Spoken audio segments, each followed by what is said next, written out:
आणि मला असं वाटतं की मराठवाड्याचा जो इतिहास आहे तो इतिहास किल्ले, शिल्प, लेण्या आणि मंदिरं या वास्तूंनी समृद्ध झालाय. मराठवाडा हा किती प्रगल्भ होता, किती सर्वगुण संपन्न होता, किती श्रीमंत होता याचं मूर्तिमंत उदाहरण म्हणजे हे शिल्प असतील, मंदिर असतील. या मराठवाड्यानं काय दिलं किंवा हा मराठवाडा काय आहे, मराठवाड्यात विशेष असं काय आहे? मराठवाड्यानं इथल्या एका राजाला हिंदवी स्वराज्य स्थापन करण्यासाठी त्याच्या मागे शक्ती उभी केली, ज्याला आपण आदिशक्ती असं म्हणतो. आणि त्या आदिशक्तीचं जे तुळजापूर पीठ आहे हे समस्त महाराष्ट्रातल्या लोकांसाठी एक आराध्य दैवत मानलं जातं.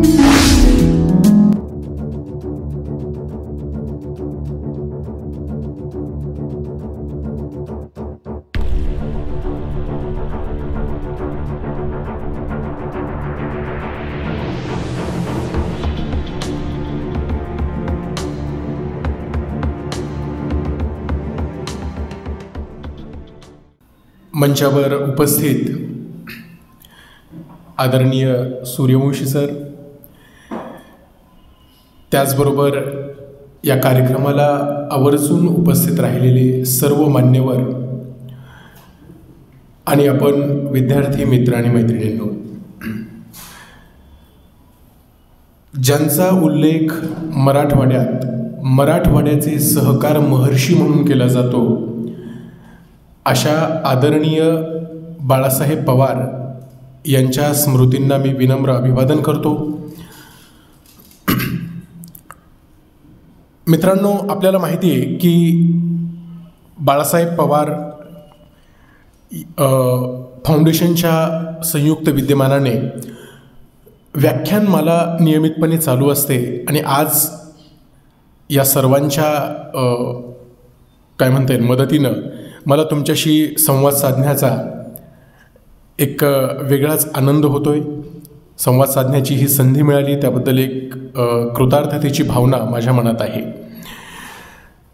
मित्रांनो, मला असं वाटतं की या व्याख्यानाचं स्वरूप केवळ मी बोलतोय, तुम्ही ऐकताय, केवळ एक वक्ता भाषण देतोय आणि तुम्ही ऐकताय असं न राहता मला असं वाटतं की याला एक संवादाचं रूप, सुसंवादाचं रूप आलं पाहिजे.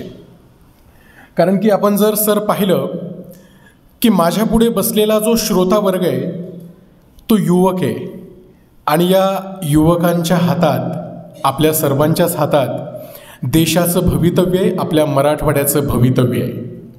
त्यामुळे मला असं वाटतं की आपण जितक्या चांगल्या पद्धतीनं संवाद साधाल, या चर्चेला, या विषयाला अनुरूप आपण आपली रिॲक्शन द्याल, तेवढाच हा कार्यक्रम सुंदर होईल आणि आपल्याला समजण्यासाठी सुद्धा विषय सोपा जाईल. मित्रांनो, आपल्याला माहिती आहे की गेल्या वर्षी आपण भारत देशाचा स्वातंत्र्याचा अमृत महोत्सव साजरा केला. ठिकठिकाणी शाळा असतील, कॉलेजेस असतील, वेगवेगळ्या संस्था असतील, या सर्वांनीच अतिशय अभिमानास्पद, अतिशय चांगल्या पद्धतीनं हा अमृत महोत्सव आपण साजरा केला. यावर्षी आपण मराठवाड्याचा अमृत महोत्सव साजरा करत आहोत. आपल्याला सर्वांनाच माहिती आहे की मराठवाडा हा निजामांच्या जोखडाखाली तब्बल 200 वर्ष होता आणि या निजामाच्या जोखडाखालील मराठवाड्याला मुक्त करण्यासाठी स्वामी रामानंद तीर्थ यांच्या नेतृत्वात एक मोठी चळवळ उभा राहिली आणि या चळवळीची परिणिती अशी झाली की 17 सप्टेंबर 1948ला आपला मराठवाडा हा निजामांच्या जोखडातून मुक्त होऊन स्वतंत्र भारतात विलीन झाला. हा जो इतिहास आहे हा प्रत्येकालाच माहिती आहे. यापूर्वी जर आपण पाहिलं तर मराठवाड्याचा इतिहास हा ज्वलंत राहिलेला आहे. निजामांची जर 200 वर्ष आपण सोडली, त्या अगोदरचा जर मराठवाड्याचा इतिहास पाहिला तर तो इतिहास आपल्याला आपल्या अंगावर शहारे आणणार आहे. अगदी तुम्ही सातवाहन साम्राज्यापासून पाहिलं, सातवाहनांची राजधानी ही आपल्या संभाजीनगर जिल्ह्यातली पैठण या गावाची. त्यानंतर वाकाटक आले, राष्ट्रकूट आले, या राष्ट्रकूटांनी सुद्धा मराठवाडा आपलं सत्ता केंद्र म्हणून निवडलं. म्हणजे अगदी मराठवाड्यातली शहरं सांगायची जर झाली तर या राष्ट्रकूटांनी काही काळ आपली राजधानी धारूर येथे ठेवली, त्यानंतर नांदेड येथे ठेवली. सत्ता या भूमीत आल्या, इथे स्थिरावल्या आणि काही राजसत्ता ह्या उदयाला आल्या आणि काही राजसत्तांचा इथे अंत पण झाला. सांगायचं तात्पर्य काय की मराठवाड्याला एक प्रगल्भ आणि प्राचीन इतिहास लाभलेला आहे. अगदी आपण हजारो वर्ष जर मागे गेलो तर आपल्याला आढळेल की आपल्या आजूबाजूला ज्या आपल्याला लेण्या दिसतात, जे आपल्याला गड किल्ले दिसतात, शिल्प दिसतात, मंदिरं दिसतात, हे सर्व वास्तूंचं बांधकाम हे आपल्याला 1000 वर्ष जुनं दिसतं. म्हणजे अगदी देवगिरी किल्ल्यांपासून आपण जर उदाहरण द्यायचं झालं तर एक अभेद्य किल्ला ज्याची तोड संपूर्ण महाराष्ट्रात काय संपूर्ण देशात जगात कोठेही मिळणार नाही असा तो किल्ला यादवांच्या कार्यकाळात बांधला गेला. आणि केवळ देवगिरीच नव्हे तर इतर अनेक किल्ले आपल्याला आपल्या आजूबाजूलाही दिसतील. त्या किल्ल्यांना सुद्धा एक ज्वलंत असा इतिहास आहे. आणि मला असं वाटतं की मराठवाड्याचा जो इतिहास आहे तो इतिहास किल्ले, शिल्प, लेण्या आणि मंदिरं या वास्तूंनी समृद्ध झाला आहे. मित्रांनो, आपण जर मराठवाड्यातले फक्त मंदिरं जर पाहिली, या मंदिरांचा जर व्यवस्थित अभ्यास केला, केवळ मंदिराकडे धार्मिक दृष्टीनं न पाहता त्याला आपण कलेच्या दृष्टिकोनातून पाहिलं आणि तेथील शिल्पकलेचा अभ्यास केला, तेथील कन्स्ट्रक्शनचा अभ्यास केला, मला असं वाटतं की मराठवाड्याचा संपूर्ण इतिहास आपल्याला सुलभरित्या समजायला मदत होईल. मित्रांनो, अनेक मंदिरं मराठवाड्यात अशी आहेत की जे आपल्याला भरपूर काही शिकून जातात. म्हणजे अगदी कैलास लेणं आपल्या जवळच आहे, याविषयी काही फार सांगण्याची गरज नाही. मित्रांनो, मला सांगा, जर आपल्याला एक मी असं टार्गेट दिलं की आपल्याला एक बांधकाम करायचं आहे, एक वास्तू उभारायची आहे, मला सांगा आपण सुरुवात कुठून करू? बेसमेंटपासून करू. अगदी दिलखुलासपणे उत्तर द्या. माझं व्याख्यान हे फक्त मीच बोलावं, तुम्ही ऐकावं असं नाही, तुम्ही पण संवाद साधू शकता. कारण की मराठवाडा हा आपला आहे आणि मराठवाडा सुजलाम सुफलाम आपल्याला सर्वांना मिळून करायचा आहे. त्यामुळे मला असं वाटतं अगदी बरोबर उत्तर आहे. पायापासून आपण सुरुवात करू. पण आपल्याला वेरूळमध्ये जे लेणं दिसतं, ज्याला आपण कैलास लेणं असं म्हणतो, त्याच्या बांधकामाची सुरुवात कुठून झाली? कळसापासून झाली आणि ते मंदिर पायापर्यंत बांधलं गेलं. एका दगडातून पूर्ण कैलास मंदिर बांधलं गेलं. मला सांगा, अशी गोष्ट तुम्हाला जगाच्या पाठीवर इतरत्र कुठे दिसेल का? नाही. मित्रांनो, मराठवाड्याचा इतिहास हा स्वतः मराठवाड्याच्या श्रीमंतीची साक्ष देतो. मराठवाडा हा किती प्रगल्भ होता, किती सर्वगुण संपन्न होता, किती श्रीमंत होता, याचं मूर्तिमंत उदाहरण म्हणजे हे शिल्प असतील, मंदिरं असतील. चला, मंदिराचा विषय निघालाय तर बाकीच्या काही मंदिरांचं उदाहरण बघू. आपण थोड्या काही वेगळ्या पद्धतीनं बघू, ज्या मंदिरात आपल्याला वेगळे पण आढळतं. मला सांगा, हिंगोली जिल्ह्यात आपल्याला औंढा नागनाथ नावाचं एक मंदिर दिसतं.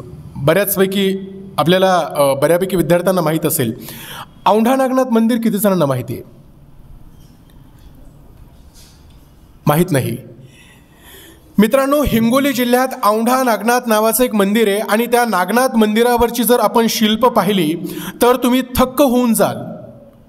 असं सांगितलं जातं की हे मंदिर पांडवकालीन आहे आणि त्या शिल्पांमध्ये जर आपण पाहिलं, रामायण महाभारतातील कथा ह्या त्या शिल्पात कोरलेल्या दिसतात.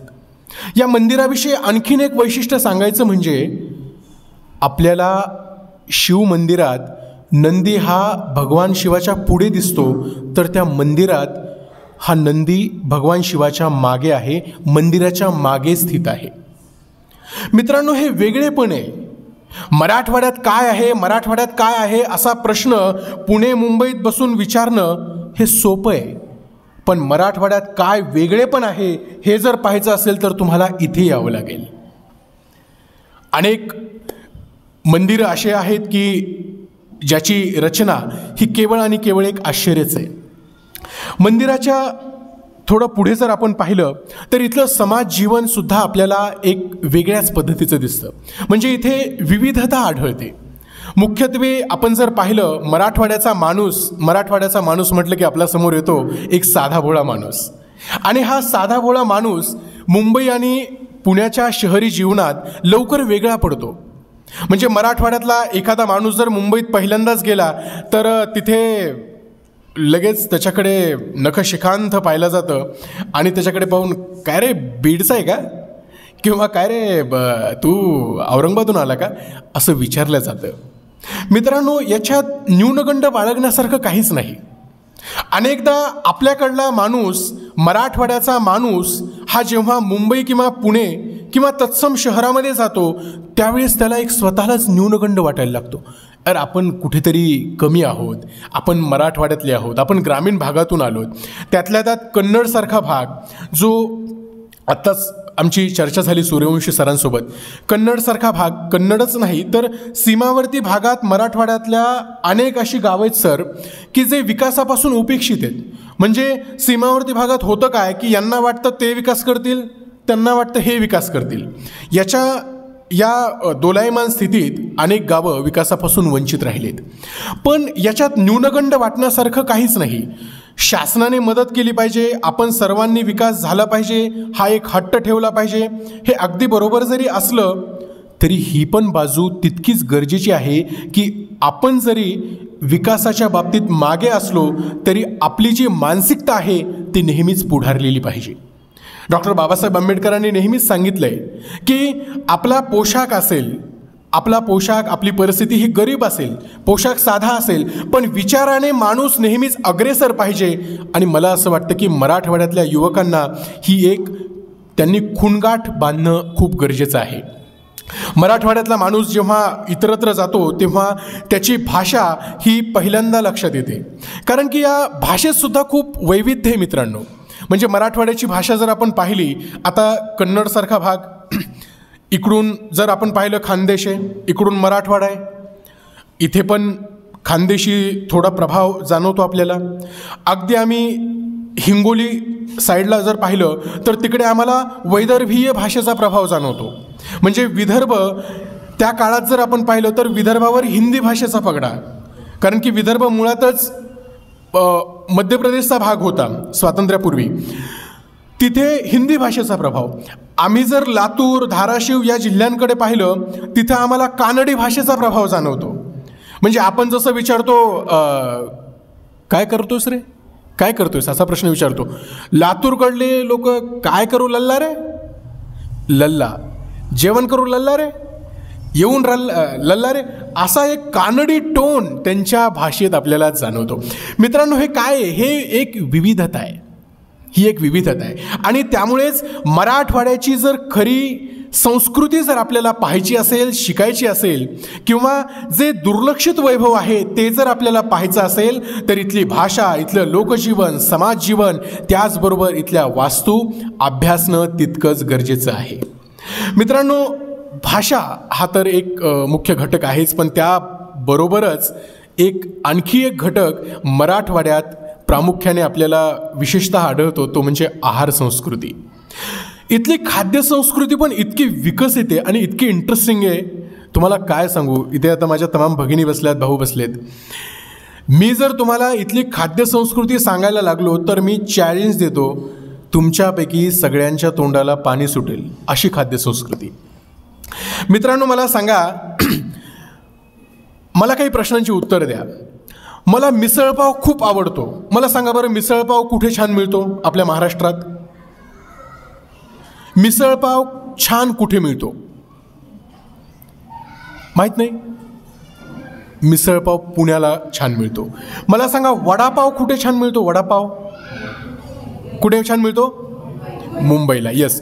मला सांगा, चिवडा कुठे छान मिळतो? चिवडा, कोंडाजीचा चिवडा, नाशिकला. मग जर समजा या मराठवाड्याच्या प्रदेशाच्या बाहेर खाद्य संस्कृती इतकी विकसित असेल आणि जे नाशिक आपल्यापासून शेकडो किलोमीटर दूर आहे अशा नाशिकची खाद्यसंस्कृती तुम्हाला माहिती आहे, मुंबईची माहिती आहे, पुण्याची माहिती आहे. मग हा पण विचार केला पाहिजे की आपल्या मराठवाड्यानं जगाला कोणत्या डिशेसची देणगी दिली आहे. मराठवाड्यात काय मग? तर मराठवाड्यात आहे पिठलं आणि भाकरी. मी तुम्हाला सांगतो मित्रांनो, मराठवाड्यातली जी पिठलं भाकरी आहे त्याची तोड तुम्हाला जगाच्या पाठीवर कुठेच येणार नाही. तुम्ही फक्त कल्पना करा, आपण सर्वजण ग्रामीण भागातले आहोत आणि तुम्ही कल्पना करा की ग्रामीण भागातली आमची एखादी माय जिच्या कपाळावर कुंकू असतं आणि ती घराच्या बाहेर किंवा तिच्या झोपडीच्या बाहेर चुलीवर स्वयंपाक करत असते. त्या स्वयंपाकामध्ये ती बाजरीची भाकरी थापते आणि चुलीवर ती भाकरी भाजते. त्याचबरोबर आमच्याकडे गावरान दही असतं, ठेचा असतो आणि गावरान शेंगदाण्याची चटणी असते. मला सांगा, या डिशची सर 5 स्टार हॉटेलमधल्या डिशला येईल का? आलं तोंडाला पाणी आलं? विचार करा की अशी डिश तुमच्यासमोर ठेवली आहे, एक छान लासलगावचा कांदा ठेवला आहे आणि तुम्ही एका बुक्कीत तो कांदा फोडला. आवडेल ना जेवायला? आवडेल ना? आता भुकीचीच वेळ झाली म्हणा, जेवणाचीच वेळ झाली आहे. काय सांगताय सर, तोंडाला पाणी आणण्यासारखं आहे. पण सांगण्याचं तात्पर्य काय की मराठवाड्यानं हे जे खाद्य आहे, ही खाद्य संस्कृती आहे, ती इतर प्रदेशाला, इतर राज्यांना दिली. आणि तुम्हाला आश्चर्य वाटेल मित्रांनो, जी मी आत्ता वर्णन केलं, जी मी आत्ता तुम्हाला थाळी सांगितली, तीच जर थाळी तुम्हाला मुंबईत खायची असेल तर एका भाकरी मागे तुम्हाला 30-30, 40-40 रुपये मोजावे लागतात.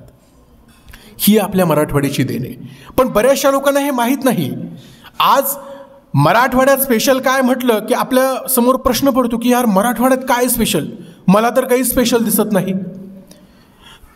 तशाच बाबतीत एक जर आपण विचार केला, इथली कृषी व्यवस्था आणि इथले पिकं, मान्य आहे मला की मराठवाड्यात पर्जन्यमान कमी आहे, पाऊस कमी आहे आणि इथली जी पिकं आहेत ती पण फारशी अशी बागायती स्वरूपाची नाहीत, कारण की पाण्याची वानवा आहे, हे सगळ्यांनाच माहिती आहे.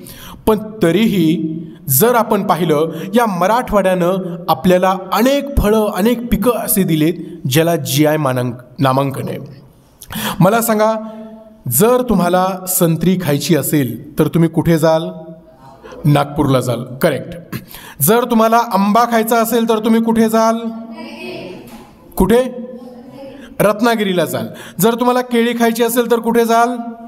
जळगावला जाल. मोसंबी खायची असेल तर कुठे जाल? कुठे? अगदी बरोबर आहे, जालना. आपल्या जालन्याची मोसंबी ही पूर्ण देशात प्रसिद्ध आहे, याचा अभिमान आपण बाळगला पाहिजे. त्याचबरोबर बीड जिल्ह्यामध्ये धारूर नावाचं एक गाव आहे. त्या धारूर नावाच्या तालुक्यामध्ये एक आपल्याला सीताफळ संशोधन केंद्र दिसून येतं. दुर्दैवाने ते केंद्र तिथून हलवून अंबाजोगाईला करण्यात आलं. सांगण्याचा उद्देश असा की धारूरचे सीताफळं हे पूर्ण देशात सर्वात मधुर मानले जातात. धारूरच्या त्या बालाघाटच्या डोंगर रांगातले जर आपण सीताफळं पाहिले तर त्याची चव साखरेला देखील येणार नाही, त्याचा गोडवा साखरेपेक्षा देखील जास्त आहे. पण दुर्दैवाने झालंय काय की तिथला सीताफळ लागवड करणारा शेतकरी हा आता उन्मळून पडलाय आणि त्यानं सीताफळाच्या बागा ह्या त्याने तोडून टाकल्यात. मला सांगा, या पद्धतीनं जर इथल्या पिकांचा, इथल्या कृषी व्यवस्थेचा जर ऱ्हास होत राहिला तर मराठवाड्यात वेगळं असं काय उरणार आहे? ही आपली संपत्ती आहे, ही आपली ओळख आहे. त्याचबरोबर खाद्य संस्कृतीचा विषय निघाला म्हणून अजून एक सांगतो. लातूर जिल्ह्यात निलंगा नावाचा एक तालुका आहे. तर निलंग्याचा प्रसिद्ध काय आहे आपल्यापैकी कोणाला माहिती आहे का? निलंग्याचा प्रसिद्ध काय आहे माहीत नाही. त्या निलंग्याचा प्रसिद्ध आहे राईस. तुम्हाला आश्चर्य वाटेल, तुम्ही जर निलंगा शहरात गेलात तर तुम्हाला सकाळी 5 पासून एका हॉटेलच्या बाहेर रांगाच्या रांगा दिसतील. तुम्हाला असं वाटेल ह्या रांगा कशाच्यात नेमक्या? पण त्या रांगा दुसऱ्या तिसऱ्या कशाच्या नसून त्या हॉटेलमध्ये एक निलंगा राईस नावाचा प्रसिद्ध मेन्यू मिळतो. तो मेन्यू आज पुण्यामध्ये मुंबईमध्ये सुद्धा विकला जातो. एवढा प्रसिद्ध मेन्यू तो, आणि किंमत फक्त 10 रुपये. इतका चविष्ट राईस मी आत्तापर्यंत तरी कुठेही खाल्ला नाही. म्हणजे तुमचा पुलाव सोडा, बिर्याणी सोडा, पण तुम्ही एकदा जर निलंगा राईस खाऊन पाहिला, त्या निलंगा राईसची सर कुठेही मिळणार नाही. हे वैशिष्ट्य आहे मित्रांनो, हे वैशिष्ट्य आहे. आपण जर सेलूला पाहिलं, सेलू नावाचं एक गाव आहे परभणी जिल्ह्यामध्ये, तिथे जे मसाला चणे मिळतात ना, त्या मसाल्या चण्याची सुद्धा सर कुठेही येणार नाही. अगदी तुम्ही रेल्वेतून उतरलात, सेलू स्टेशन आलं, रेल्वेतून उतरलात, तुमच्या भोवती 4-5 लोक, 4-5 फेरीवाले गराडा घालतात आणि विचारतात, मसाला चना, मसाला चना, मसाला चना, ले लो भाई, मसाला चना, मसाला चना, 20 में प्लेट. ते आपल्याला आपण कॅज्युअली घेतो, सोडून देतो. पण मराठवाड्याचं वेगळेपण काय, मराठवाड्याची खाद्य संस्कृती हे पण एक वेगळेपण आहे. मला सांगा, त्या ज्या गोष्टी आहेत, हे जे सगळे मेन्यू मी आत्ता सांगितले, ह्या सगळ्यांचा जर त्या ठिकाणी विकास झाला तर त्या ठिकाणी त्या खाद्य संस्कृतीची एक अर्थव्यवस्था उभी राहील. पण दुर्दैवाने आजपर्यंत हे मराठवाड्यात झालं नाही. अहो एवढंच कशाला, जवळचंच उदाहरण घ्या, दौलताबादचे सीताफळं, दौलताबादचं ते मधुमक्का जर आपण पाहिलं तर त्याची तोड कुठे? अहो मी मुंबईत मधुमक्के खाल्ले सर, दौलताबादसारख्या मधुमक्क्याची गोडी मला कुठेही आढळली नाही. म्हणून हे एक वेगळेपण आहे. खाद्य संस्कृती, मला असं वाटतं की मराठवाड्याला खाद्य संस्कृतीनं पण एक संपन्न आयाम दिलेला आहे. इथलं शिक्षण हा पण एक महत्त्वाचा घटक म्हणून पाहिला गेला पाहिजे. निजाम काळात जर आपण पाहिलं तर मराठवाड्यातल्या शिक्षणाला बंदी होती. आज जसे आपण शाळेत जाऊन, कॉलेजमध्ये जाऊन आत्मविश्वासानं शिक्षण घेतो, आपल्यावर कुणाचंही एक बंधन नाही, दबाव नाही, या मुक्त परिस्थितीमध्ये आपण शिक्षण घेतो. पण निजाम काळात तशी परिस्थिती नव्हती मित्रांनो. निजाम काळात काय होतं, जर तुम्हाला शिक्षण घ्यायचं असेल तर ते उर्दू भाषेतूनच घ्यावं लागेल. आता मला सांगा भगिनींनो, जर उद्यापासून असा शासनाने GR काढला, महाराष्ट्रातील किंवा मराठवाड्यातील सर्व तरुण तरुणींना शिक्षण मिळणार ते फक्त आणि फक्त उर्दू भाषेतून, आपल्यापैकी किती जण शाळेत याल? आपण कॉलेजमध्ये याल? उर्दू बोलणं शक्य आहे? उर्दूत व्हॉट्सअपवर टायपिंग करणं शक्य आहे? उर्दूतवर हाय हॅलो करणं शक्य आहे का? मग तीच परिस्थिती त्या काळात होती. जर समजा आमचं शिक्षणच रोखलं गेलं आणि शिकायचं म्हटलं तर कोणत्या भाषेत? उर्दू भाषेत शिकायचं. हे केवळ अशक्यप्राय होतं. आणि त्या परिस्थितीतून आजपर्यंत जर आपण पाहिलं, म्हणजे मधले जर 200-250 वर्ष जर आपण पाहिली, तर मराठवाड्यानं इतक्या हाल अपेष्टा सोसल्या आणि आज मराठवाडा या स्टेजला येऊन पोहोचलाय की आज आपण सर्वजण शाळा कॉलेजेसमध्ये आत्मविश्वासानं प्रगत शिक्षण घेत आहोत. याचं श्रेय कुणाला जातं? स्वामी रामानंद तीर्थ, गोविंदभाई श्रॉफ आणि तत्सम सर्व क्रांतिकारकांना त्याचं श्रेय जातं. त्यांनी त्या काळात बलिदान केलं. त्यांनी त्या काळात हैदराबाद संस्थानातून आपला मराठवाडा मुक्त केला. त्यामुळे आज आपण इतक्या आत्मविश्वासानं माझ्यासमोर बसून हे व्याख्यान ऐकत आहात. मित्रांनो, हे बलिदानाचं फळ आहे. हा दिवस फुकट आलेला नाहीये. हा जो आपल्याला सुवर्णदिन दिसतोय, याच्या मागे तमाम क्रांतिकारकांचं रक्त सांडलंय. त्यामुळे हा ज्वलंत इतिहास आहे. या 75 वर्षांचा जर आपण मागोवा घेतला तर या 75 वर्षांमध्ये मराठवाड्यानं शिक्षणात सुद्धा अभूतपूर्व प्रगती केली आहे. पण त्याचबरोबर ग्रामीण मराठवाड्यातली शिक्षण, त्याचा जो शिक्षणाचा दर्जा आहे, त्याचा जो टक्का आहे, तो टक्का सुधारणं सुद्धा आज काळाची गरज आहे. आपण म्हणतो की शिक्षणात प्रगती केली, पण ग्रामीण भागात अजूनही म्हणावं तेवढं शिक्षण पोहोचलं नाही. ही पण त्याची एक बाजू आहे. असं असलं तरी शहरांचा जरी आपण विचार केला तरी पण आपण पाहिलं तर छत्रपती संभाजी नावाचा जो आपला जिल्हा आहे, तो एक प्रगत एज्युकेशनल हब म्हणून समोर येतोय. त्याचबरोबर आपण लातूर नावाचा जिल्हा पाहिला तर या लातूर पॅटर्नचं शिक्षण संपूर्ण देशभरात एक आदर्श मानलं जात आहे.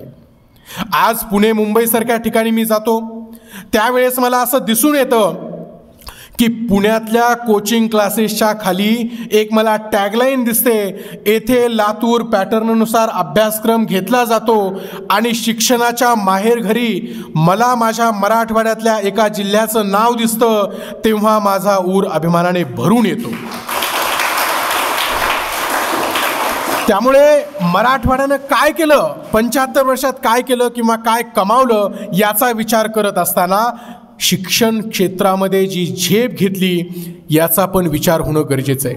आज जर आपण 10वीचा निकाल पाहिला तर मराठवाडा एक असा प्रदेश आहे जेथून 100 पैकी 100 गुण घेणारे सर्वात जास्त विद्यार्थी आहेत. त्याचबरोबर मी मगाशी म्हटल्याप्रमाणे ग्रामीण भागातला शिक्षण क्षेत्रातील टक्का सुधारण्यासाठी, दर्जा सुधारण्यासाठी या पुढारी मंडळींनी, शासनाने दखल घेणं हे तेवढंच गरजेचं आहे. ही देखील त्याची एक दुसरी बाजू आहे. मित्रांनो, शिक्षणासोबतच जर आपण विचार केला तर इथे अनेक ऐतिहासिक वास्तू दिसतात, पण त्याच बाबतीत 1-2 उदाहरणं मला द्यावीशी वाटतात. मित्रांनो, मला एक सांगा, आता गणपती येईल, दसरा येईल, दिवाळी येईल, या सणांमध्ये आपल्याला सर्वात जास्त आकर्षण कोणत्या गोष्टींचं असतं? आपल्याला काय करायला आवडतं? माझ्या एका बहिणीला जर मी असं म्हटलं की मी तुला 5,000 रुपये देतो आणि तू 5,000 रुपये घेऊन काय कर की संभाजीनगरमध्ये जा, मला सांगा ती बहीण काय करेल? प्रोझोन मॉलमध्ये जाऊन शॉपिंग करेल. बरोबर आहे? बरोबर आहे. कारण मुलींना किंवा स्त्रियांना कपड्यांचं, शॉपिंगचं आकर्षण जास्त असतं मुलांच्या तुलनेत. माझी एक बहीण काय करेल की तिला जर मी पैसे दिले तर ती मॉलमध्ये जाईल, प्रोझोन मॉलमध्ये जाईल आणि शॉपिंग करेल. पण तुम्ही हा विचार केलाय का मित्रांनो की ही जी मॉलमधली संस्कृती आहे, हा जो मॉल आपल्याला दिसतो, प्रोझोन मॉल असेल, डीमार्ट असेल, हा विचार केलाय का की देशातला पहिला मॉल हा कुठे होता? देशातला पहिला मॉल कोणता? हा विचार केलाय कधी? याचं उत्तर तुम्हाला माहिती आहे? बंधूंनो, माहिती आहे का? हो किंवा नाही? मोठ्या आवाजात सांगा. देशातला पहिला मॉल भगिनींना माहिती आहे का? तुम्हाला मी सांगतो, आश्चर्य वाटेल, आपल्या देशातला पहिला मॉल हा 1 नाही 2 नाही, तब्बल 105 वर्ष अगोदरच इथे स्थापन झालाय. आता तुम्हाला प्रश्न पडेल, तो मॉल कुठे?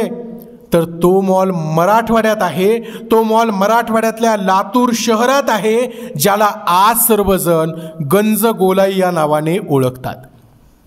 सर, हा मॉल आहे, हा मॉल आहे. म्हणजे ही जर कन्सेप्ट आपण पाहिली तर कॅनॉट प्लेस जी आपल्याला दिल्लीची वास्तू दिसते, ती वास्तूसुद्धा याच गंजगोलाईचा आदर्श घेऊन किंवा याची आपण कॉपी पेस्ट म्हणतो, याचीच प्रेरणा घेऊन ते कॅनॉट प्लेस बांधले गेलं आहे. म्हणून मला असं वाटतं की आपण जर आपला इतिहास पाहिला तर आपल्याला सर्व प्रश्नांची उत्तरं मिळून जातील. आता गंजगोलाईचं वैशिष्ट्य काय? आपण सर्वांनी आवर्जून यूट्यूबवर पहा. लातूरची गंजगोलाई याचं वैशिष्ट्य काय मित्रांनो, तुम्हाला माहिती आहे? एखादं सूर्याचं चित्र जसं आपण काढतो त्या पद्धतीनं सूर्याच्या केंद्रस्थानी, म्हणजे जो सेंटर पॉईंट असतो, त्या सेंटर पॉईंटवर आई जगदंबा मातेचं मंदिर आहे. कोणत्या देवीचं मंदिर आहे? जगदंबा मातेचं मंदिर आहे. आणि सूर्याची जी किरणं आहेत, ते किरणं म्हणजे काय की त्या लेन्स आहेत. लेन्स म्हणजे बाजारपेठा असं एक मार्ग येतं. असे किती मार्ग येतं? 16 मार्ग आहेत, ज्याला आपण बाजारपेठा असं म्हणतो. 16 बाजारपेठा एकाच परिसरात. आणि तुम्ही जर त्याचं वैशिष्ट्य पाहिलं तर प्रत्येक बाजारपेठ ही एक विशेष आहे. म्हणजे मसाल्याची बाजारपेठ, कपड्याची बाजारपेठ, भांड्यांची बाजारपेठ, अशा पद्धतीचं अत्यंत सुंदर कन्स्ट्रक्शन कधी केलं? आजकालच्या कोणत्या इंजिनियरनी नाही केलं, फयाजुद्दीन नावाच्या निजामकालीन स्थापत्यकारांनी केलं. कधी केलं? 1917 मध्ये केलं. आणि हे वैभव कुठे? आपल्या मराठवाड्यात आहे. आपल्या मराठवाड्यात आहे. याचा अभिमान असला पाहिजे आपल्याला. मराठवाड्यात काय आहे असा प्रश्न जेव्हा आपण करतो किंवा असा प्रश्न आपल्या कानावर पडतो, त्यावेळेस आपली जी दृष्टी आहे, आपली जी मानसिकता आहे, आपल्या मानसिकतेनं एकदा स्वतःला विचारलं पाहिजे की आपल्या मराठवाड्यात काय आहे हे आपणच आधी शोधलं पाहिजे. मला सांगा, एखाद्या माझ्या भावाला इथं विचारलं मी की का रे, कन्नडमध्ये बघण्यासारखी वस्तू काय आहे, बघण्यासारखी स्थळ काय आहे किंवा प्रेक्षणीय स्थळ काय आहे? कुठे असं जर विचारलं तर तुम्हाला पटकन उत्तर देईल, सर इथून जर तुम्ही 9 किलोमीटर गेलात तर तुम्हाला एक किल्ला दिसेल, सर इथून जर तुम्ही या दिशेला 12 किलोमीटर गेलात तर तुम्हाला एक लेणी दिसेल. बरोबर आहे. तो बंधू, तो व्यक्ती मला का सांगेल? कारण ते त्याला माहिती आहे मी कन्नडमध्ये नवीन आहे, मला इथली फारशी माहिती नाही. पण इथं जे आहेत, इथं जे मुख्य नागरिक आहेत, त्यांनी जर मला सांगितलं की आमच्या कन्नडमध्ये पाहण्यासारखं हे आहे आणि याला तुम्ही अवश्य भेट द्या, मी तिथे आवर्जून भेट देईल. सांगण्याचं तात्पर्य काय की इथं हे मी उदाहरण दिलं मित्रांनो, पण आपण सर्वजण मराठवाड्याचे नागरिक आहोत. एखादा पुण्याचा, मुंबईचा, नाशिकचा किंवा भारताच्या बाहेरचा एखादा जर व्यक्ती या मराठवाड्याच्या भूमीवर आला तर आपलं प्रथम कर्तव्य आहे की आपण त्याला सांगितलं पाहिजे की आमच्या मराठवाड्यात काय आहे. हे आपलं कर्तव्य आहे, कारण आपण इथले मूळ निवासी आहोत, आपण इथे राहणारे नागरिक आहोत. ही मराठवाड्याची माती ही फक्त माती नाही, आपली जन्मदाती आहे. त्यामुळे या मराठवाड्याकडे बघताना तुम्ही एक शास्त्रीय दृष्टिकोन, वैज्ञानिक दृष्टिकोन, चिकित्सा करणारा दृष्टिकोन जर ठेवला तर तुम्हाला अनेक प्रश्नांची उत्तरं मिळू लागतील. मित्रांनो, एक इंटरेस्टिंग गोष्ट सांगतो. लातूरहून आठवलं, लातूर जिल्ह्यात रेणापूर नावाचं एक गाव आहे आणि त्या रेणापूर नावाच्या गावामध्ये आपल्याला एक असं वैशिष्ट्यपूर्ण मंदिर दिसून येतं. त्या मंदिरापुढची जर तुम्हाला वास्तू मी सांगितली आणि त्याचं जर वैशिष्ट्य सांगितलं तर आपल्यापैकी सर्वजण आश्चर्याने थक्क होऊन जाल. मला सांगा, जर मी तुम्हाला असं एक आव्हान दिलं की माझ्या पुढे किंवा आपल्या सर्वांपुढे एक दीपमाळ आहे, दीपमाळ किती जणांना माहिती आहे?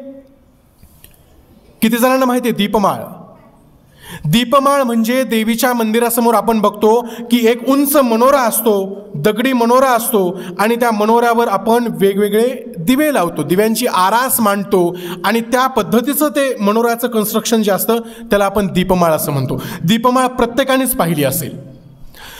मी तुम्हाला एक असं आव्हान देतो, चला की कोणीही एक जण समोर या, त्या दीपमाळेवर चढा आणि त्या दीपमाळीच्या टोकावर जाऊन आपल्या दोन्ही हाताने ती दीपमाळ हलवण्याचा प्रयत्न करा. मला सांगा, आपल्यापैकी कोणी यशस्वी होईल का? आपल्यापैकी कोणी ती दीपमाळ हलवू शकेल का? पण लातूर जिल्ह्यामध्ये रेणापूर नावाचं एक शहर आहे. त्या रेणापूर नावाच्या शहरामध्ये एक मंदिर आहे, रेणुका मातेचं मंदिर आहे, ज्याच्यावरून रेणापूर असं नाव पडलं.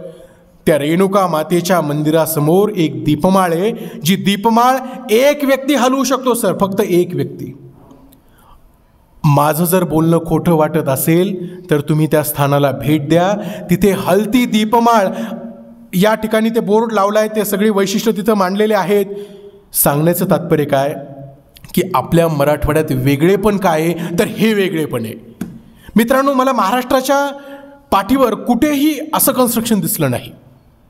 अहो एवढंच कशाला, तुम्ही म्हणाल की आता सर 200-300 किलोमीटर कुठे लांब जावं, तुम्ही तुमचं यूट्यूब उघडा आणि यूट्यूबवर पहा रेणापूरची हलती दीपमाळ, तुम्हाला ती दीपमाळ हलताना दिसेल. हे वेगळेपण आहे आणि म्हणून या वेगळेपणाची जर जाणीव आपल्याला असेल, आपण ती जाणीव बाळगून जर इतर व्यक्तींना ती सांगितली, तो एक संदेश त्यांना दिला की मराठवाड्यात नेमकं वेगळेपण काय, विविधता काय, तर येणाऱ्या लोकांचा जो मराठवाड्याकडे पाहण्याचा दृष्टिकोन आहे तो नक्कीच सकारात्मक झाल्याशिवाय राहणार नाही. या मराठवाड्यानं या भारत देशाला, जगाला जर काय दिलं असेल तर माझ्या पुढे एकच गोष्ट येते, तो म्हणजे विचार प्रबोधन. या मराठवाड्याला संतांची भूमी असं ओळखलं जातं. या मराठवाड्यामध्ये जर आपण पाहिलं तर संत ज्ञानेश्वरांपासून संत गोरा कुंभारांपर्यंत सर्व संत मालिका होऊन गेली. आणि विशेष म्हणजे पहा मित्रांनो, विशेष म्हणजे पहा की जेव्हा जेव्हा आपला भारत देश हा सामाजिक संकटांमध्ये सापडला, समाजावर काहीतरी अरिष्ट आलं, संकट आलं, समाजातली परिस्थिती बदलली, बिघडली, प्रतिकूल बनली, तेव्हा तेव्हा मराठवाड्यातल्या संतांनी या देशाला प्रबोधनाचा विचार दिलाय.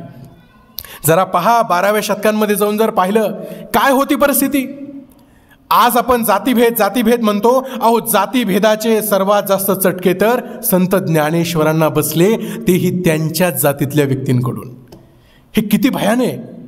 एक व्यक्ती समाज सुधारण्यासाठी पुढे येतो आणि त्याच्यावर तुम्ही शेणाचे गोळे फेकता, दगड फेकता. यासारखी परिस्थिती मला असं वाटतं की संत ज्ञानेश्वरानंतर जर आपण पाहिलं सावित्रीबाई फुलेंनी पण सोसली. पण सांगण्याचं तात्पर्य काय की या संत ज्ञानेश्वरांचा जन्म कुठे झाला? कुठे झाला मित्रांनो? कुठे झाला? संत ज्ञानेश्वरांचा जन्म कुठे झाला? आळंदीला त्यांची समाधी आहे. त्यांचा जन्म झाला पैठण तालुक्यातील आपेगाव या गावला. पण सांगताना एक खंत वाटते की आपेगावला अजूनही म्हणावं तेवढा विकास झाला नाही. ही परिस्थिती जवळपास सर्व संत महंतांच्या गावाची आहे. चला पुढे जाऊ. संत ज्ञानेश्वरांनी भागवत धर्माचा पाया रचला. पण हा वारकरी संप्रदायाचा, समतेचा, बंधुभावाचा विचार 750 वर्षांपूर्वी तब्बल 1753 किलोमीटर अंतर कापून जर महाराष्ट्रातल्या एखाद्या गावातल्या सत्पुरुषांनी जर पंजाबमध्ये नेऊन विस्तारला असेल तर त्याचं कौतुक आपल्याला का वाटू नये? मित्रांनो, हिंगोली जिल्ह्यात नरसी नावाचं एक गाव आहे आणि त्या नरसी गावचे जे संत आहेत त्यांना आपण नामदेव असं म्हणतो. या संत नामदेवांनी काय केलं? हा जो भागवत धर्माचा विचार आहे, येथील सामाजिक समतेचा जो विचार आहे, तो घेऊन कुठे गेले? पंजाबला गेले. आणि आज मला सांगायला अत्यंत आनंद होतो की पंजाबमध्ये सुद्धा एका मराठवाड्यातील भूमिपुत्राचा तिथे गुरुद्वारा बांधलाय. मित्रांनो, हे काय? संत नामदेव हिंदू धर्माचे, गुरुद्वारा शीख धर्माचा. आमच्या मराठवाड्याने काय केलं? धार्मिक एकतेची शिकवण दिली. धार्मिक एकतेची शिकवण दिली. आणि म्हणूनच मराठवाड्याकडे पाहिल्यानंतर माझा ऊर भरून येतो. तो या कारणासाठी की इथे या संस्कृतीमध्ये प्रत्येक धर्माची संस्कृती आपल्याला मिश्र स्वरूपात आढळून येते. जरा पहा अजिंठा वेरूळ लेण्या, तिथे तुम्हाला हिंदू लेण्या दिसतील, बौद्ध लेण्या दिसतील, जैन लेण्या दिसतील. सर्व धर्मांचा सत्कार, आदर सत्कार, पुरस्कार करणाऱ्या लेण्या ह्या आपल्याला आपल्याच परिसरात दिसून येतात. एवढंच नाही, धर्मापुरी असेल बीड जिल्ह्यातलं किंवा लातूर जिल्ह्यातलं खरोसा असेल, त्या ठिकाणी सुद्धा चालुक्यकालीन लेण्या आहेत. म्हणजे ह्या वेरूळच्या लेण्याच्या समकालीन लेण्या ह्या आपल्याला इतर ठिकाणी पण दिसून येतात. अगदी संभाजीनगरमध्ये सांगायचं झालं तर कचनेर असेल, परभणी तालुक्यातलं जिंतूर असेल, हे जैनांसाठी देशातून तिथे जैन भाविक येतात. जैनांसाठी पण ही भूमी एक पवित्र भूमी राहिलेली आहे. या मधल्या काळामध्ये मध्ययुगीन इतिहास जर आपण पाहिला तर या काळामध्ये विविध सुफी संत इथे आले. सुफी संतांनी काय केलं तर इथल्या समाजाला जागृत करण्याचं काम केलं. समाजातील कुप्रथांवर आघात केला. आणि मित्रांनो, आपल्याला खरोखरच एक सांगायला मला कृतार्थ अभिमान वाटतो की परभणी आणि हिंगोली या 2 जिल्ह्यांमध्ये मी काही दर्गे पाहिले. दर्गे किती जणांना माहिती आहेत? दर्गा माहिती आहे? दर्गा माहिती आहे? एखादा सुफी संत असो आणि त्या सुफी संतांची कबर किंवा समाधी असं म्हणतो आणि ती कबरीला आपण दर्गा असं म्हणतो. परभणी आणि हिंगोली जिल्ह्यात काही दर्गे असे आहेत जे हिंदूंसाठी पण तितकेच श्रद्धेचे ठिकाणं आहेत. सर, काही दर्ग्यांमध्ये जर मी पाहिलं तर अक्षरशः त्या गावात एकही मुस्लिम नाही.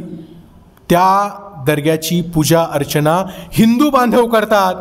तेव्हा मला खरा विश्वास पटतो की आपल्या मराठवाड्याच्या मातीनं या देशाला काय दिलं? सर्वधर्म समभावाची शिकवण दिली. आणि म्हणून ही अशी संत परंपरा जर आपण पाहिली तर मराठवाड्याला एक प्रगत अशी संत परंपरा लाभलेली आहे. शिक्षण क्षेत्र असेल, सहकार क्षेत्र असेल, सहकार क्षेत्रामध्ये जर आपण पाहिलं तर बाळासाहेब पवार यांच्या नावाशिवाय मराठवाड्याचं सहकार क्षेत्र पण अपूर्ण आहे. आज जालना जर पाहिलं, व्यापार क्षेत्रात किती प्रगती केली आहे. जालना आणि संभाजीनगर जर आपण शहरं पाहिली तर मला तर वाटतं काही काळानंतर, काही वर्षानंतर हे दोघं जुळी शहरं होऊ नये. म्हणजे संभाजीनगर आणि जालनामध्ये जर आपण मधल्या 48-50 किलोमीटरचं जर डिस्टन्स पाहिलं तर याच्यामध्ये आपल्याला तुम्हाला निर्जन स्थळ दिसणारच नाही. या 2 शहरामध्ये हॉटेल्स असतील, पर्यटन स्थळं असतील, विविध कंपन्या असतील, फॅक्टरीज असतील. काही वर्षानंतर संभाजीनगर आणि जालना हे महानगर होतील की काय अशी आज आपल्याला शक्यता वाटू लागली आहे. त्यामुळे या मराठवाड्याचा मागोवा जितका घ्यावा तितका कमीच आहे. जाता जाता फक्त 1-2 मुद्द्यांना मी स्पर्श करण्याचा प्रयत्न करेल. मित्रांनो, मराठवाड्याची जर आपण परंपरा पाहिली तर ही सगळी परंपरा, सगळा इतिहास, संस्कृती ही मेनली आपल्याला मंदिर, शिल्पकला आणि लेण्या याच्यामध्ये विभागलेली दिसून येते. पण त्याचबरोबर आपल्या मराठवाड्यात काही अशा प्रथा परंपरा देखील आहेत ज्या अनोख्या आहेत, ज्या ऐकल्यानंतर, ज्या पाहिल्यानंतर आपल्याला पण आश्चर्य वाटायला लागतं. मित्रांनो, जालना शहरामध्ये धुलीवंदन या दिवशी एक प्रथा परंपरा पाळली जाते. आपल्याला कदाचित माहीत असेल की जालना या शहरामध्ये कोणी एकेकाळी म्हणजे 200 वर्षांपूर्वी तब्बल 20 दिवस धुलीवंदनाचा सण साजरा केला जायचा. किती दिवस? 20 दिवस. ते धुलीवंदन इतकं चालायचं लोक थकायचेच नाहीत. म्हणजे धुलीवंदन एकदा सुरू झालं की 15-15, 20-20 दिवस घराबाहेर पडायचं आणि एकमेकांना रंग लावायचा, एकमेकांना रंगवायचं हे चालू असे. मग एके दिवशी काय झालं की एक राजा, त्या काळात एक राजा असेल निजाम काळात किंवा तिथला एखादा माणूस असेल, त्यानं काय केलं की हत्तीवरून तो राजा पूर्ण गल्लीतून फिरू लागला. आणि तो राजा हत्तीवरून फिरू लागला की तिथलं धुलीवंदन आता बंद झालं, कारण सर्व लोक त्या राजाला घाबरायचे. जर धुलीवंदन राजासमोर आपण खेळलं तर राजा शिक्षा करेल असं वाटायचं. हे होत गेलं आणि तुम्हाला आश्चर्य वाटेल मित्रांनो, 200 वर्षानंतर सुद्धा ही परंपरा आज पण सुरू आहे. आज आता लाईव्ह जिवंत हत्ती शक्य नाही आणणं प्रत्येक वेळी, पण आज एक वाहन असतं, त्याला आपण कॅरी असं म्हणतो, त्या लॉरीमध्ये, कॅरी व्हॅनमध्ये आपल्याला एक लोखंडाचा हत्ती पाहायला मिळतो, लोखंडाच्या हत्तीचा पुतळा. आणि त्या लोखंडाच्या हत्तीच्या पुतळ्यावर एक व्यक्ती बसतो, ज्याला वेशभूषा घालून तो राजा आहे असं गेटअप दिलं जातं. आणि तो राजा काय करतो, त्या हत्तीवरून मिरवणूक निघाली असता आपल्यासारख्या मुलांना, मुलींना बत्तासे वाटतो, त्यानंतर अनेक खाऊचे पदार्थ जे असतात, रेवड्या वगैरे, हे वाटतो. आणि राजांची मिरवणूक निघाली, एकदा ती हत्ती रिसाला मिरवणूक निघाली की तिथला धुलीवंदनाचा सण बंद होतो. त्यानंतर कोणीही रंगाला हात लावत नाही. आहे की नाही इंटरेस्टिंग आहे ना हे? म्हणजे पहा की मराठवाड्याची संस्कृती असेल, लोकजीवन असेल, ह्याच्यात एक विविधता आहे, याच्यात काहीतरी असं इंटरेस्टिंग आहे. धुलीवंदनाहून आठवलं, धुळवडीचा सण बीड जिल्ह्यात पण खूप वेगळ्या पद्धतीनं, खूप उत्साहात साजरा केला जातो. तुम्ही जर असं एखाद्याला म्हटलं की जावई बापू तुम्ही काय करा, नाही, जावई बापूंचाच हा एक प्रसंग आहे मी जो सांगतोय तो. मुलांनो, तुम्ही एक असं कल्पना करा, अशी एक कल्पना करा, इमॅजिनेशन करा. तुम्ही एखाद्याला असं म्हटलात का, हो जावई बापू, तुम्ही आमच्या गावचे जावई बापू आहात, आमच्या गावची लेक तुम्हाला दिली आहे, तर तुमचा तरी आदर सत्कार होतोच. आता जावयाचा तर थाटच असतो, धोंड्याचा जो महिना मागेच होऊन गेला. तुम्ही जर असं त्याला म्हटलात की तुम्ही काय करा, धुळवडीच्या दिवशी म्हणजे होळीच्या दुसऱ्या दिवशी तुम्ही आमच्या गावात या, आमच्याकडे धुलीवंदनाचा सण खूप चांगल्या पद्धतीने साजरा होतो आणि तुम्हाला काही नाही करायचं, तुम्हाला फक्त एवढंच करायचं आहे की एक सजवलेलं गाढव आहे, काय गाढव आहे, आणि त्या गाढवावर तुम्हाला बसायचं आहे. तुमचा सगळा आदर सत्कार वगैरे सगळं केलं जाईल. म्हणजे तुम्हाला जोड आहेर दिला जाईल, तुम्हाला गिफ्ट दिला जाईल, तुम्हाला तुमचा जो काही सत्कार असेल तो केला जाईल. पण तुम्हाला फक्त अट एवढीच आहे की मिरवणूक होईपर्यंत तुमची पूर्ण गावातून गाढवावरून धिंड काढण्यात येणार आहे. अट फक्त एवढीच आहे. बाकी तुम्ही आपकी जो मुंह मांगी रक्कम है, मुंह मांगा जो आदर सत्कार है वो दिया जाएगा. फक्त अट एवढीच आहे की गावातून तुम्हाला गाढवावरून तुमची धिंड काढायची आहे. मला सांगा मित्रांनो, असं जर तुम्ही एखाद्याला प्रपोजल दिलं तर तुमची काय गत होईल? कल्पना करू शकता? एक कानाखाली वाजवेल ना. रियालिटी आहे, अहो रियालिटी आहे. तुमचं आमचं काय, कुणालाही त्याच प्रसंगाला सामोरं जावं लागेल. एक कानाखाली वाजवाल ना तो जावई म्हणणारा व्यक्ती. पण तुम्हाला मी आश्चर्य वाटण्यासारखी ही गोष्ट सांगतो यासाठी की आपल्या मराठवाड्यामध्ये बीड नावाचा एक जिल्हा आहे आणि त्या बीड जिल्ह्यामध्ये केज नावाचा एक तालुका आहे. त्या केज तालुक्यामध्ये विडा नावाचं एक गाव आहे. काय गावाचं नाव? विडा नावाचं एक गाव आहे. आणि त्या विडा गावात ही प्रथा परंपरा अजूनही चालू आहे सर, 250 वर्षांची परंपरा आहे. धुलीवंदनाच्या दिवशी काय केलं जातं, त्या गावातला जावई तिथे बोलवला जातो. आता गाढवावरून धिंड काढायला कोणी असा कोट टाय घालून मस्त येईल का, चला आज माझी गाढवावरून धिंड आहे आणि आपण सर्वांनी येऊन मला शुभेच्छा द्यावा, असं कोणी करेल का? नाही करणार.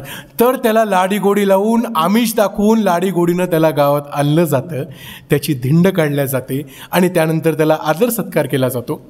मित्रांनो, गमतीचा भाग सोडा, याच्यात अपमान मानला जात नाही. हे एक खेळकर पद्धतीनं, हे एक प्रथा परंपरा आहे. अगदी जावईसुद्धा त्या गोष्टीचा, त्या परंपरेचा आनंद घेतो आणि पुढे जातो. म्हणजे हे एक वेगळेपण जे आहे ते आपण शिकलं पाहिजे. आपण केवळ आणि केवळ पाठ्यपुस्तकापुरते लिमिटेड न राहता मराठवाड्याचा जो अभ्यास आहे या पाठ्यपुस्तकाच्या पलीकडे जाऊन सुद्धा आपण केला पाहिजे. मित्रांनो, मी या व्याख्यानाच्या उत्तरार्धात शेवटच्या टप्प्यात आपल्याला एवढंच सांगू इच्छितो की मराठवाडा हा पर्यटन क्षेत्रात मागे का आहे. पर्यटन क्षेत्रात जर आपण पाहिलं तर मराठवाडा आपल्याला थोडा मागास का दिसून येतो, कारण आपल्याकडे जे वैभव आहे ते कुठेतरी आपण सांगण्यासाठी कमी पडतोय. आपल्याकडे हे जे मी आत्ता सगळ्या गोष्टी तुम्हाला सांगितल्या, सगळ्या बाबतीत सगळ्या विषयांना मी स्पर्श केला, हे वैभव आपण जर इतरांना सांगितलं, याची पुरेशी मार्केटिंग झाली किंवा मराठवाड्याकडे येणारा जो पर्यटक वर्ग आहे त्या पर्यटकांना जर ही माहिती व्यवस्थितरित्या दिली तर आगामी काळात इथे एक चांगली पर्यटन अर्थव्यवस्था निर्माण होऊ शकते. आणि मला असं वाटतं की जर पर्यटन व्यवस्था इथे निर्माण झाली तरच मराठवाड्याच्या विकासाला गती मिळू शकते, मराठवाड्याचा विकास अधिक वेगाने होऊ शकतो. जाता जाता मी एक स्मरण करून देईल की मराठवाडा ही भूमी, हे सगळं जर मी वैभव सांगितलंच आहे, पण तरीही मराठवाड्याकडे आपण जर पाहिलं तर एक गोष्ट मात्र निश्चित आपल्याला दिसून येते आणि ती गोष्ट या सर्वांच्या यादीमध्ये टॉपमोस्ट नंबर 1ला, क्रमांक 1ला आहे. आता तुम्ही म्हणाल क्रमांक 1ला सर्वात उल्लेखनीय असेल, वैविध्यपूर्ण असेल, विशेष असेल अशी मराठवाड्याची काय ओळख आहे. तर मराठवाड्याची ओळख एवढीच आहे की ज्यांनी हिंदवी स्वराज्य स्थापन केलं अशा छत्रपती शिवाजी महाराजांचं आजोळ कुठलं? वेरूळचं. आणि वेरूळचं आजोळ तर आहेच, पण छत्रपती शिवाजी महाराजांना हिंदवी स्वराज्य स्थापन करण्यासाठी ज्या देवतेनं स्फूर्ती दिली, ज्या देवतेनं आशीर्वाद दिला किंवा जिच्याकडे पाहून शिवाजी महाराजांनी हिंदवी स्वराज्य स्थापन केलं, अशी देवी कोण? आई तुळजाभवानी. आणि आई तुळजाभवानीचा जिल्हा कोणता? धाराशिव किंवा पूर्वीचा उस्मानाबाद. आणि हा धाराशिव जिल्हा कुठे? आपल्या मराठवाड्यात आहे. सांगण्याचं तात्पर्य काय? हे व्याख्यान तुम्ही सगळं विसरा, पण हे व्याख्यानातलं एकच वाक्य तुम्ही कॉमा इंटू इन्व्हर्टेड कॉमामध्ये लक्षात ठेवा. या मराठवाड्यानं काय दिलं किंवा हा मराठवाडा काय आहे, मराठवाड्यात विशेष असं काय आहे? मराठवाड्यानं इथल्या एका राजाला हिंदवी स्वराज्य स्थापन करण्यासाठी त्याच्या मागे शक्ती उभी केली, ज्याला आपण आदिशक्ती असं म्हणतो. आणि त्या आदिशक्तीचं जे तुळजापूर पीठ आहे हे समस्त महाराष्ट्रातल्या लोकांसाठी एक आराध्य दैवत मानलं जातं. मित्रांनो, ज्या मराठवाड्याविषयी जितकं बोलावं तितकं कमी आहे. अनेक अशा गोष्टी आहेत ज्या व्याख्यानात एवढ्या मर्यादित वेळेत मी मांडू शकत नाही, त्याबद्दल मी दिलगीर व्यक्त करतो. त्याचबरोबर मला येण्यासाठी थोडा उशीर झाला त्याबद्दल सुद्धा मी आपली माफी मागतो. आणि सूर्यवंशी सरांनी आणि सरांनी जो कार्यक्रम अरेंज केला, इतका सुंदर कार्यक्रम, आपल्या सर्वांशी सुसंवाद साधण्याची मला संधी मिळाली, मराठवाड्याबद्दल बोलण्याची संधी मिळाली.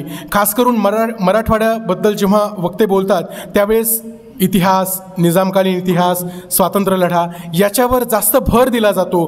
पण हा जो एक दुसरा आयाम आहे, दुसरी बाजू आहे, ही मी मांडण्याचा प्रामाणिक प्रयत्न केला. मला असं वाटतं की आपल्या सर्वांनाच हे व्याख्यान ऐकून आनंद वाटला असावा, नक्कीच आपल्या ज्ञानात भर पडली असावी, आपल्याला अनेक गोष्टी कळालेल्या देखील असाव्या. आणि आपण टाळ्यांच्या गजरात, टाळ्यांच्या रूपात हे प्रेम व्यक्त करतच आहात.